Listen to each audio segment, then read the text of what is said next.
Pedro vuelven al oficio que habían estado desempeñando antes de conocer a Jesús. Y ese grupo de miles y esas multitudes que seguían a Jesús ya no estaban reunidas. Ahora solamente quedaban un grupo de personas llorando y sufriendo porque el que creían que era su líder no estaba más. Y aquellos 11 ya, aquellos 11 que eran los más cercanos a Jesús, ni entre ellos estaban teniendo comunicación. Solamente un grupo de 3 mujeres deciden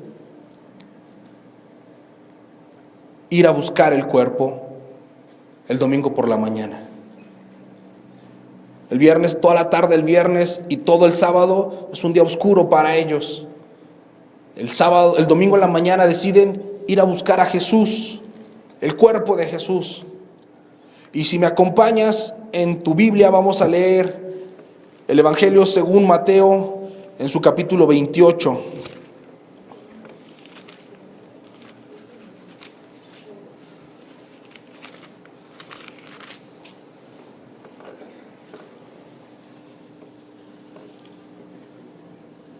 ¿Alguien más necesita Biblia? Todos tenemos, ¿verdad?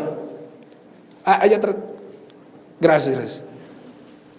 Mateo capítulo 28. Vamos a leer todo el capítulo, son 20 versículos. Los leemos y ahorita platicamos un poquito sobre esto. Cuando estés ahí, levanta tu mano para que sepa yo que podemos continuar. Perfecto, parece que estamos todos ya en Mateo 28. Y Mateo 28 dice así: pasado el día de reposo, ¿qué día reposaban los judíos?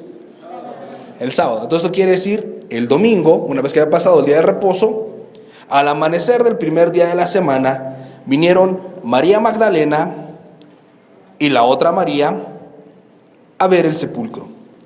Y hubo un gran terremoto, porque un ángel del Señor descendió del cielo y llegando removió la piedra y se sentó sobre ella. Su aspecto era como un relámpago y su vestido blanco como la nieve. Y de miedo de él, los guardias temblaron y se quedaron como muertos. Mas el ángel respondió, dijo a las mujeres: no teman ustedes, porque yo sé que buscan a Jesús, el que fue crucificado. No está aquí, pues ha resucitado, como dijo. Vengan y vean el lugar donde fue puesto el Señor. Y vayan pronto y díganle a sus discípulos que ha resucitado de los muertos. He aquí, va delante de ustedes a Galilea, allí le verán. He aquí se los he dicho. Entonces ellas salieron del sepulcro con temor y gran gozo y fueron corriendo a dar las nuevas a sus discípulos. Y mientras iban a dar las nuevas a los discípulos, he aquí, Jesús les salió al encuentro diciendo: salve. Y ellas acercándose, abrazaron sus pies y le adoraron. Entonces Jesús les dijo: no teman, vayan y den las nuevas a mis hermanos para que vayan a Galilea y allí me verán. Mientras ellas iban, he aquí, unos de los guardias fueron a la ciudad y dieron aviso a los principales sacerdotes de todas las cosas que habían acontecido. Y reunidos con los ancianos y habido consejo, dieron mucho dinero a los soldados, diciendo: digan ustedes, sus discípulos vinieron de noche y lo robaron, estando nosotros dormidos. Y si esto lo oyere el gobernador, nosotros los persuadiremos y los pondremos a salvo. Y ellos, tomando el dinero, hicieron como se les había instruido. Este dicho se ha divulgado entre los judíos hasta el día de hoy. Pero los 11 discípulos fueron a Galilea, al monte que Jesús les había ordenado, y cuando le vieron le adoraron, pero algunos dudaban. Y Jesús se acercó y les habló diciendo: toda potestad me es dada en el cielo y en la tierra, por lo tanto, vayan y hagan discípulos a todas las naciones, bautizándolos en el nombre del Padre, del Hijo y del Espíritu Santo, enseñándoles que guarden todas las cosas que yo les he mandado. He aquí, yo estoy con ustedes todos los días hasta el fin del mundo. Amén. Qué historia tan interesante. Todos los evangelios registran esta parte incluso el libro de los Hechos también registra este acontecimiento, la resurrección de Cristo. Y como te platicaba, estas 3 mujeres van a buscar a Jesús. Dice Lucas que cuando iban ellas a buscar a Jesús estaban preguntándose, ¿quién nos va a mover la piedra? Porque a Jesús lo metieron en una cueva y la taparon con una piedra, y era una piedra muy grande, ellas no la podían mover, e iban con esa duda. Y Mateo nos explica que un ángel del cielo, previo a que ellas llegaran, desciende como un relámpago, mueve la piedra, y es tan aparente o tan vistosa la gloria del ángel que los guardias se quedan como muertos. Yo no sé si se desmayaron o qué les pasó, pero se quedaron como muertos. Y entonces cuando llegan las mujeres, ven al ángel e iban a tener miedo. Pero el ángel dice, no, no se preocupen. Yo sé que vienen a buscar a Jesús, el que fue crucificado. Pero Él resucitó como lo había dicho. Entren y vean que no está. Y vayan y avísenle a los discípulos. Porque Jesús va delante de ustedes y los va a encontrar en Galilea. Sin embargo, Jesús no permite que ellas lleguen hasta ver a los discípulos sin antes haberlo visto en persona. Jesús las alcanza y les dice, salve. Como decirles, ¿cómo están? No tengan miedo. Vayan y díganle a los discípulos que yo los veo en Galilea. Y hay un montón de cosas que podemos aprender de esto. Y voy a tratar de ser concreto para entender la esencia de la historia.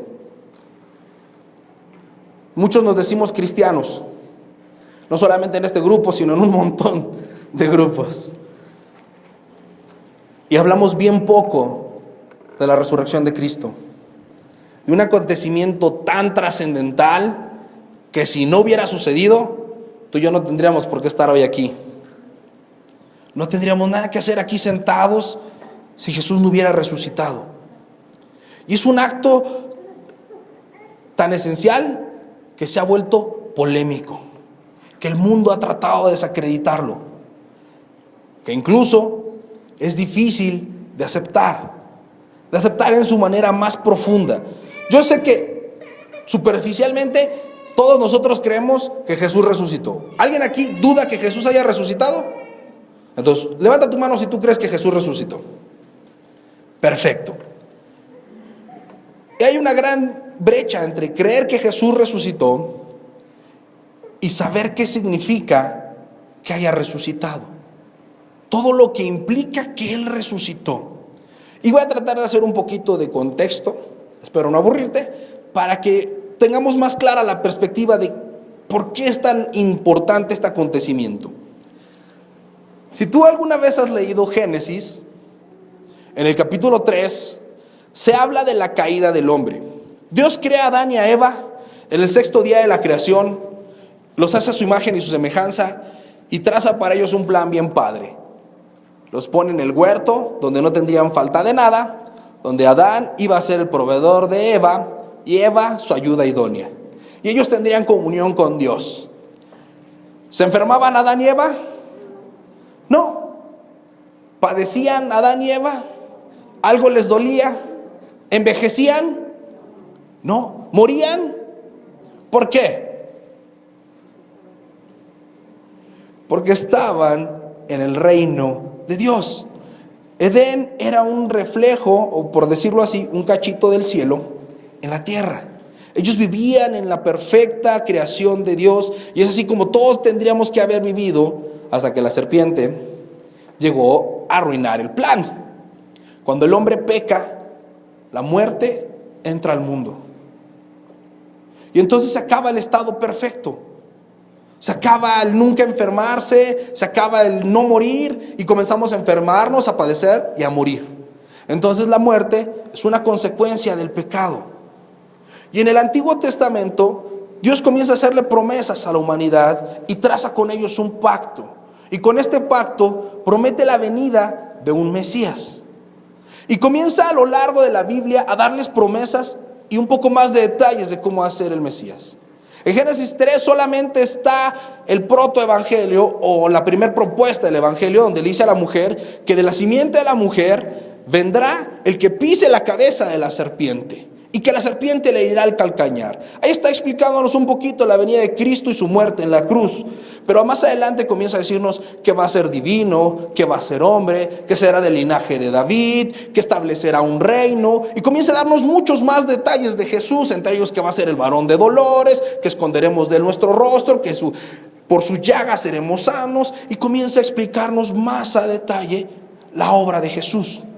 Pero una de las promesas más grandes que el pueblo judío creía, y supongo que aún creen, es que este Mesías traería consigo la restauración de todas las cosas. Esta restauración de todas las cosas se refiere a todas las cosas. Que la muerte deje de existir. Y hay muchos versículos en el Antiguo Testamento que hablan de la resurrección. No es fácil identificar en el Antiguo Testamento que el Cristo ha de resucitar, pero sí hay versículos que hablan de la resurrección. Jonás es el más claro ejemplo, que Jesús incluso lo utiliza para explicar su muerte. Dice, le será dada la señal de Jonás. El Hijo del Hombre estará en el centro de la tierra 3 días y volverá. Pero también el salmista dice, no dejarás que tu santo vea corrupción.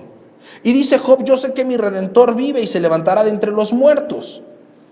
Y Daniel, que es el profeta por excelencia de la venida del Redentor y los tiempos apocalípticos, él dice, y en aquel día se levantarán los muertos para juicio, unos para vida eterna y otros para condenación eterna. Entonces hay un sustento bíblico de la doctrina de la resurrección en el Antiguo Testamento. Pero como ya te había comentado en otras ocasiones, para la época de Jesús, los judíos han dejado de ser judíos bíblicos y se han dividido en partidos políticos. Por un lado los saduceos y por otro lado los fariseos. Los fariseos prevalecen y le ganan la batalla política a los saduceos y los erradican. Pero una de las cosas que sabemos de los saduceos es que ellos negaban, ¿qué? La resurrección. Ellos decían, no existe resurrección. Vamos a morir todos y nadie va a volver a venir para acá. Uno muere y va al cielo y ya. Pero los judíos fariseicos, ellos creían en la resurrección, pero no aceptaban y no estaban dispuestos a aceptar la resurrección de Cristo. Muchos piensan, no, es que los judíos son el pueblo de Dios y son intocables. Fueron el pueblo de Dios y fueron intocables hasta que Jesús vino y lo rechazaron. A partir de ahí los pobres están perdidos como cualquier otro. Porque dice, esta mentira le pagan dinero los judíos a los oficiales para que digan, no digan que Jesús resucitó, vamos a decir que los discípulos se robaron el cuerpo. Y es una mentira que hay en el mundo, que incluso en estos días hay documentales en History y en National Geographic de la Biblia prohibida, ¿no? O el evangelio de quién sabe quién. Jesús, unos dicen, no murió, lo drogaron para que pareciera que estaba muerto y luego lo sacaron para que vean que ya estaba resucitado. Otros dicen, no, se robaron el cuerpo y entonces como Judas era hermano de Jesús y se parecía un chorro a Jesús, dijeron, aquí está Cristo. Puras tonterías que vienen de esta parte, de esa mentira que hicieron correr. Y hasta aquí todo es contexto. Todo esto que tiene que ver. Si Jesús es el Redentor, es el Salvador, no podía quedarse muerto, porque con Él vendrá la restauración de todas las cosas. Y la restauración de todas las cosas tiene que ver primero con quitar los efectos del pecado, que es la muerte y la condenación. En la cruz Jesús quitó tu condenación. Tú ya no vas a ser condenado. ¿Quién se alegra por eso? ¿Quién de aquí es salvo? ¿Quién dice, yo creo en lo que Jesús hizo por mí, me he arrepentido de mis pecados, sé que Él es mi Salvador y yo voy a ir al cielo? ¿Quién va al cielo con Dios? No, los veo muy emocionados. Espero que tengan hambre y por eso estén cansaditos de las vacaciones. Pero es una situación bien interesante. Ya nadie te puede condenar. Hay quienes creen que se pierde la salvación, que hoy eres salvo, mañana quién sabe. Pero ¿cuántas veces murió Jesús? Una vez. Y ese sacrificio tuvo que ser una vez para siempre. Entonces, tú eres salvo una vez y para siempre. ¿O tiene caducidad tu salvación? Dicen, tengo una salvación por 36 horas. A las 36 horas tiene que volver a ser salva. No, somos salvos una vez y para siempre. Entonces, eso ya es una noticia impresionante. Y si peco, no te preocupes, te arrepientas y Él es fiel y justo para perdonarte. Y sigues siendo salvo, no vas a perder tu salvación. Por otro lado, la resurrección de Cristo. Él ya llevó tu condenación, pero al resucitar te está dando una promesa bien grande. No te vas a quedar muerto. El día que tú partas de este mundo, no se acaba tu historia. Vas a volver a tener vida. A veces consolamos o nos consolaban diciendo, ya se nos adelantó. Cuando fallece alguien, ¿no? Ya se nos adelantó. Pero allá lo volveremos a ver. ¿Tienes la certeza de que lo vas a volver a ver?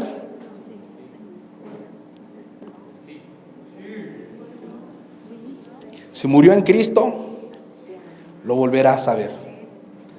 Y dicen, oye, ¿y nos vamos a conocer? ¿Qué creen? Supongamos que, ya sabes, ¿no? Explota el salón y todos mueren y yo me quedo para platicar lo que sucedió. Alguien tiene que platicarlo, ya sabes. Y llegan todos juntos allá arriba al cielo. ¿Se van a reconocer entre ustedes? Claro. Por supuesto, van a tener una identidad espiritual, pero por supuesto que se van a conocer. Tan se conocen que en el monte de la transfiguración, Jesús está platicando ¿con quién? Con Elías y con Moisés. Y los discípulos reconocen a Moisés y a Elías. No dicen, ¿quién serán esos con los que platica Jesús? No, ven a Moisés y ven a Elías y están platicando entre Moisés y Elías. Nos vamos a conocer en el cielo.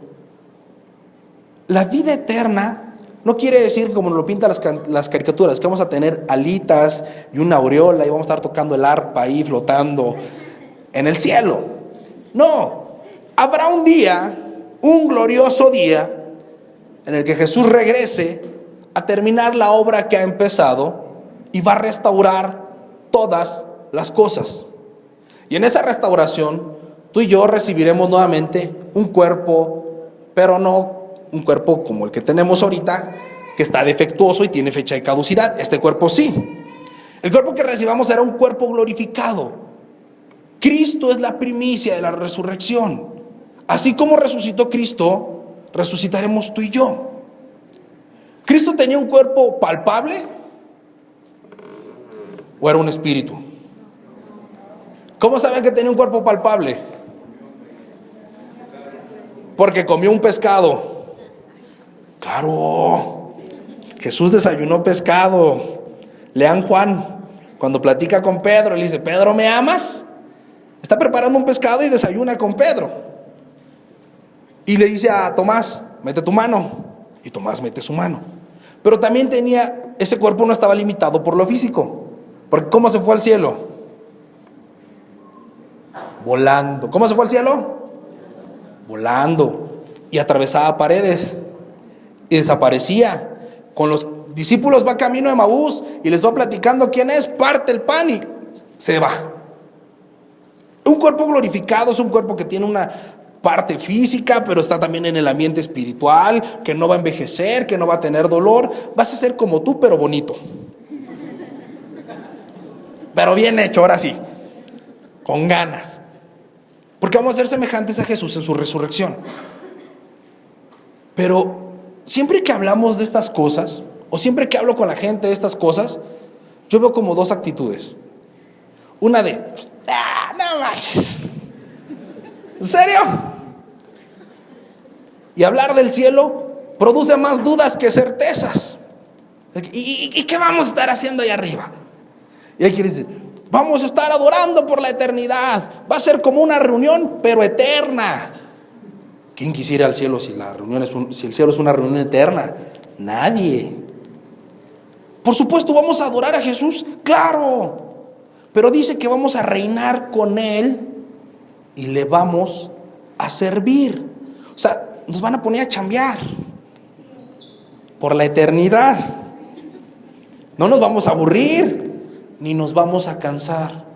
Va a haber tantas cosas que hacer allá arriba. El cielo es todo menos aburrido. Pero siempre que pensamos en el cielo, tenemos ideas vagas y difusas. Y no entendemos qué o como para qué. Por eso a la gente no se le hace divertido salvarse. Pues, no, pues si en el infierno van a estar todos mis cuates, ¿no? Ahí va a estar la pachanga. Y en el cielo todos calladitos. No, va a ser al revés. En la pachanga va a estar en el cielo. Y abajo pues no van a estar muy calladitos, van a estar sufriendo todos. Pero esta realidad de que Jesús resucitó es una verdad tan grande y tan importante que todos tenemos dos actitudes que tuvieron los discípulos y las mujeres. Por un lado, podemos sentir miedo y por otro lado podemos tener dudas.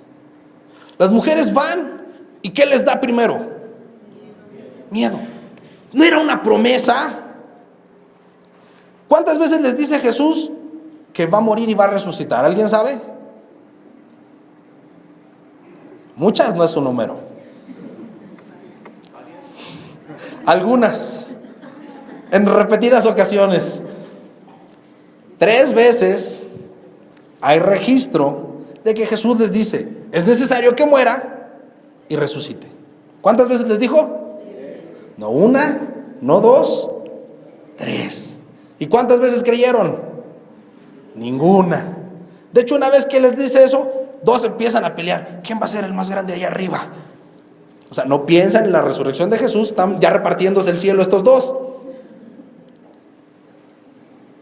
Era una promesa bien grande que en algunos provocó miedo y en otros duda.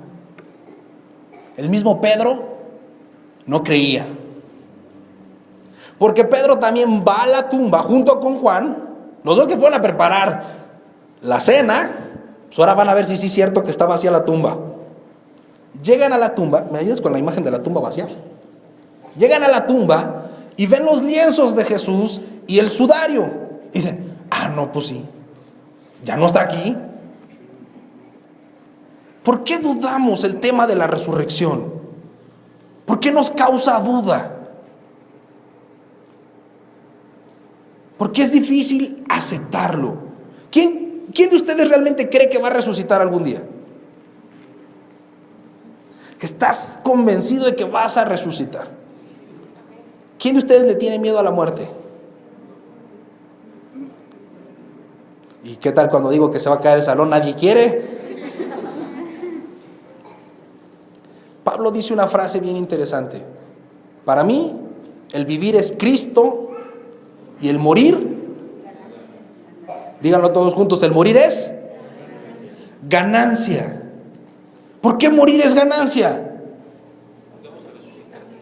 Porque cuando te mueres, te gradúas de esta vida y eres de los privilegiados que van a resucitar en cuerpos incorruptibles. Pero esto nos causa duda y confusión porque es difícil de entender, porque apunta a un día grande y terrible del que no queremos hablar. ¿Alguien sabe cuál es ese día grande y terrible del que nadie quiere hablar? ¿Fuerte cuál? El día del juicio. ¿Quién está contento de que va a ser juzgado? ¿A quién le gusta que lo juzguen? Aplicamos la de, no juzgues si no quieres ser juzgado. Ahí dice la Biblia, con la vara que midas te van a medir. Pero todos vamos a ser juzgados, mis amados. Todos. Y la resurrección de los muertos tiene que ver con ese día. Hay 2 resurrecciones. La primera resurrección es donde yo y todos ustedes, yo primero, ¿verdad? Donde todos vamos a resucitar.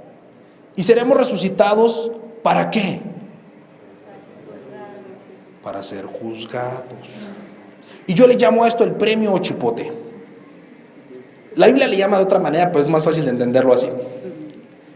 Dice que todos los que conocimos al Señor y nacimos de nuevo y somos sus hijos, seremos probados según lo que hayamos edificado sobre el fundamento. El fundamento es Cristo.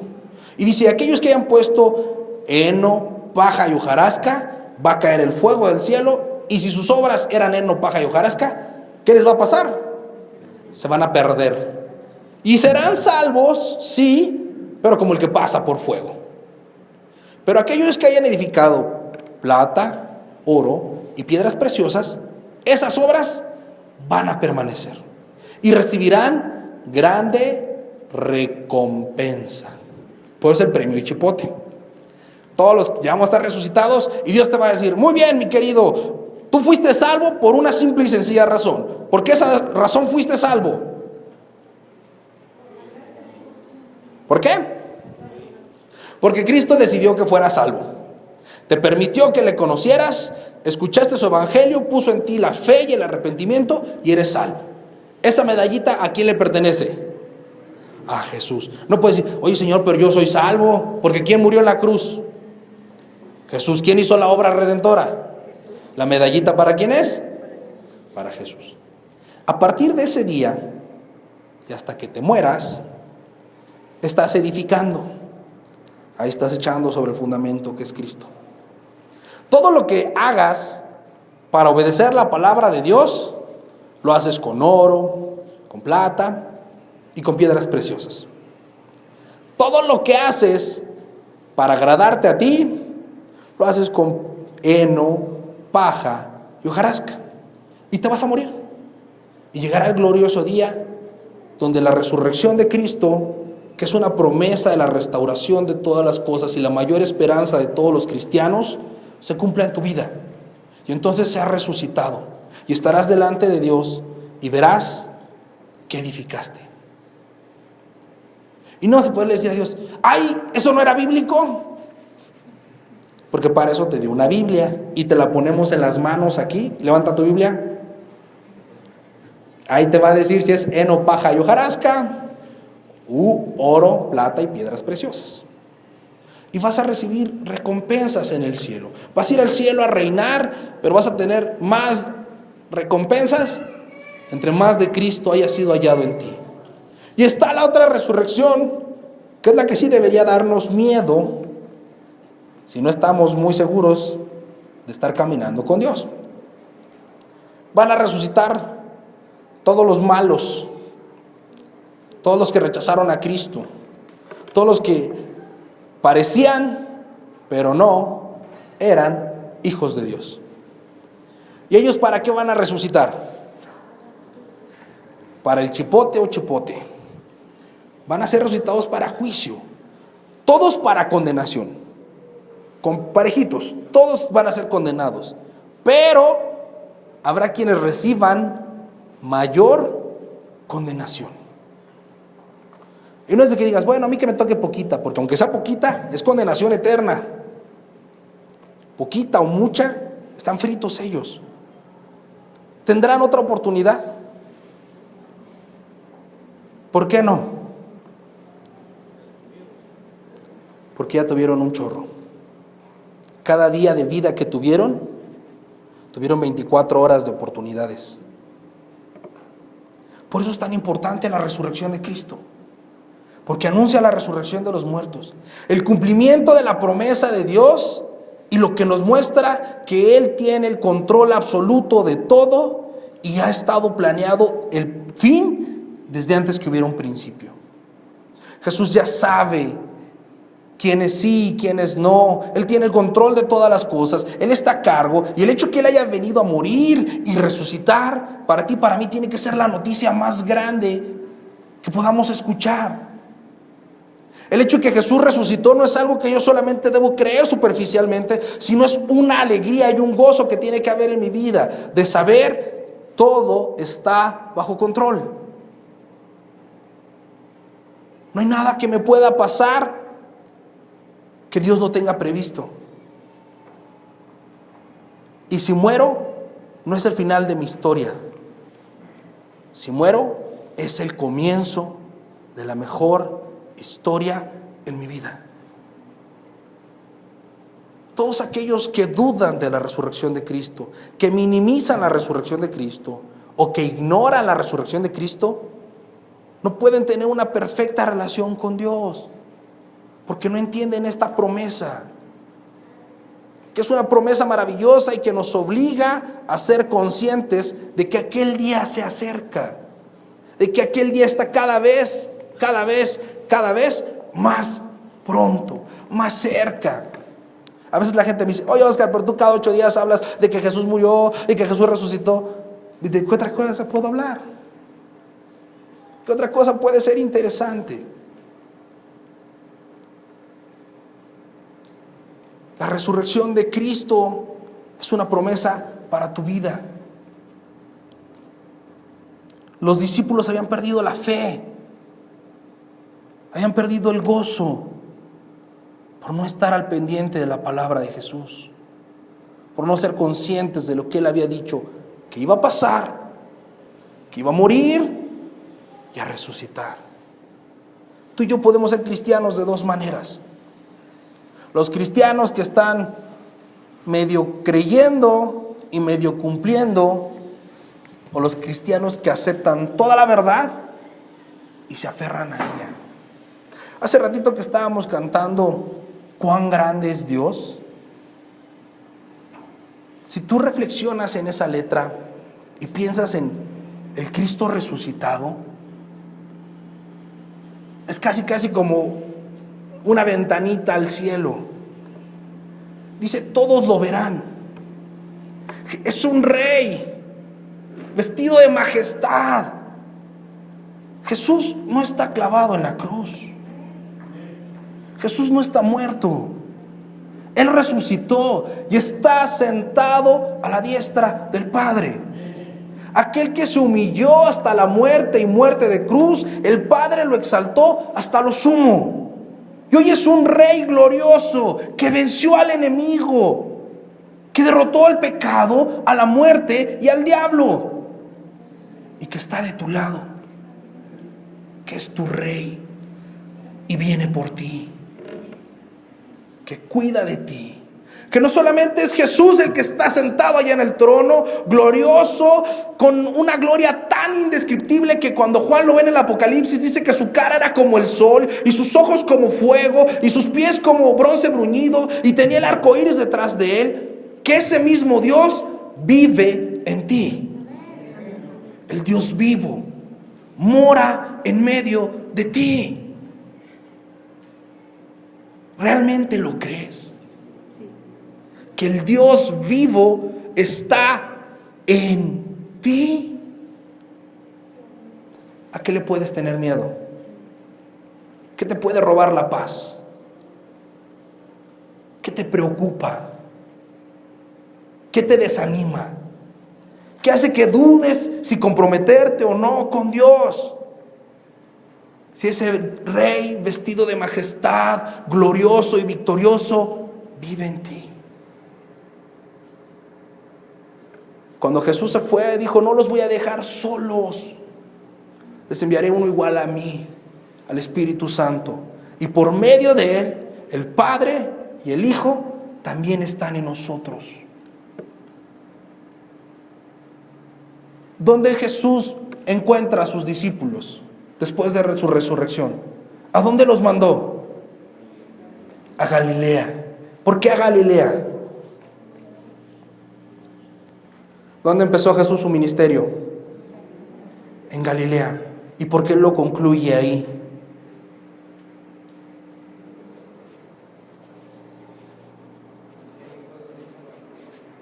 Ahí fue donde hizo la promesa. Jesús es el alfa y la omega, principio y fin.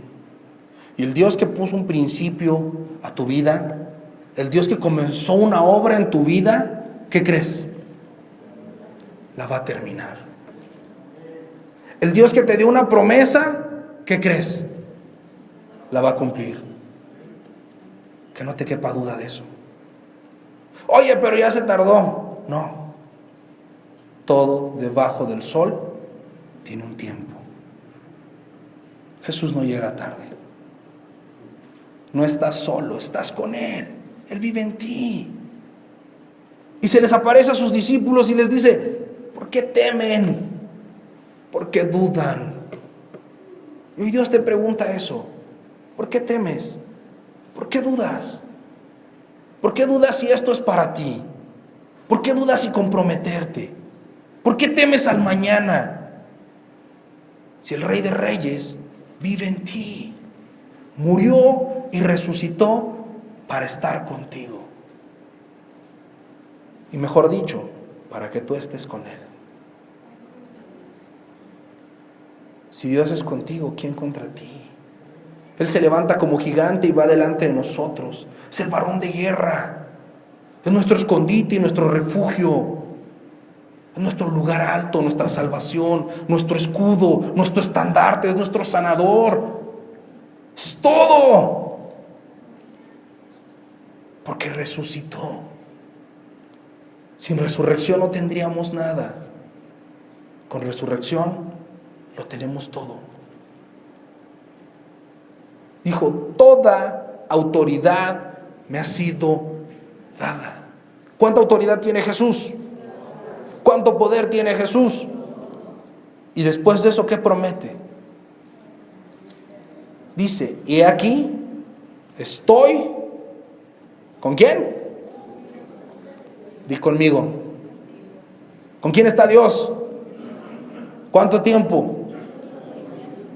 Todos los días. ¿Hasta cuándo? Hasta el fin. ¿Cuándo es ese fin? El día que te mueras.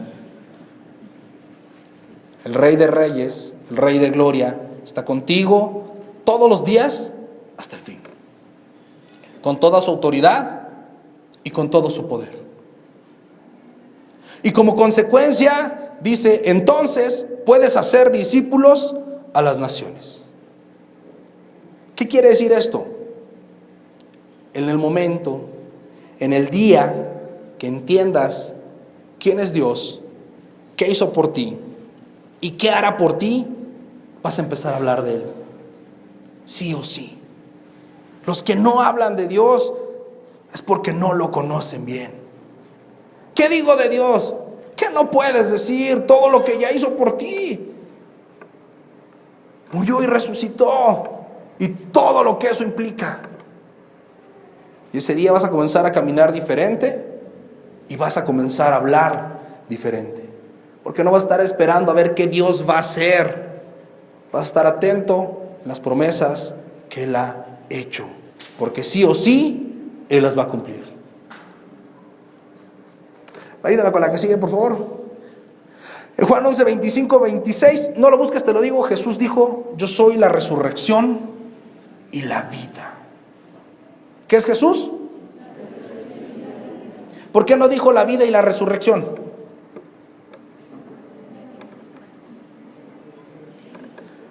Porque a partir de su resurrección vino a darnos vida y vida en abundancia. ¿Quién tiene vida en abundancia? ¿Qué es la abundancia? Lo que sobra. O sea, lo que es tanto, tanto, tanto, que no te lo acabas. Ahora sí, la que sigue. Otra. Vamos a leer Primera de Corintios. Vamos a escuchar al apóstol Pablo explicándole a nuestros amigos los corintios, que se parecen tanto a nosotros, hablar sobre la resurrección. ¿Sí saben por qué digo que los corintios se parecen a nosotros? ¿No? Porque era la iglesia más desobediente de todas. Tenían viejas chismosas. Tenían gente falsa. Andaban buscando todo menos la Biblia. Pero a esos, Pablo los corrigió. Y les está explicando sobre la resurrección. Si me ayudas, vamos a leer del verso 1 al 7 y luego el 14.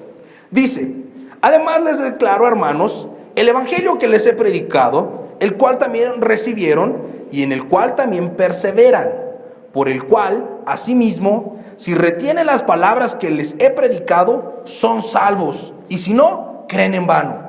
Porque primeramente he enseñado lo que asimismo recibí, que Cristo murió por nuestros pecados conforme a las Escrituras, y que fue sepultado y que resucitó al tercer día conforme a las Escrituras, y que apareció a Cefas y después a los 12. Después apareció a más de 500 hermanos a la vez, de los cuales muchos viven aún y otros ya duermen.